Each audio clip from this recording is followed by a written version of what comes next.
ভারত ছাড়াও আর কোন কোন দেশের টাকা ভারতে ছাপানো হয় জানেন? হ্যাঁ, ঠিকই শুনছেন। শুধু ভারতেই নয়, বরং বাইরের অনেক দেশের নোটও আমাদের ভারতেই ছাপানো হয়। ভারতে টাকা ছাপানোর বিষয়টি দেখভাল করে থাকেন ভারত সরকারের অধীনস্থ সংস্থা security printed and mating corporations of India.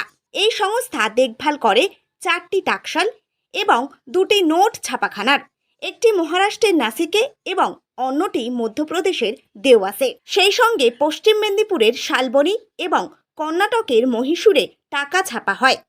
এই 2টি নোটের ছাপাখানা অবশ্য ভারতীয় রিজার্ভ ব্যাংকের নোট মুদ্রণ প্রাইভেট লিমিটেডের হাতে। দেশের 40% টাকা ছাপা হয় নাসিক এবং দেওয়াসের ছাপাখানাতে।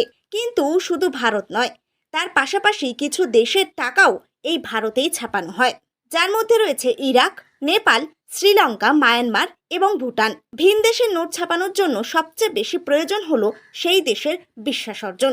ভারত নিজের দেশের নোট নিরাপত্তার সঙ্গে ছাপানোর পাশাপাশি ওই দেশের নোটের চাহিদাও পূরণ করে চলেছে। সেখানে যথেষ্টভাবে নিরাপত্তাও বজায় রেখেছে। এই বিষয়টা আপনাদের জানা ছিল কি? অবশ্যই কমেন্টে জানাতে ভুলবেন না।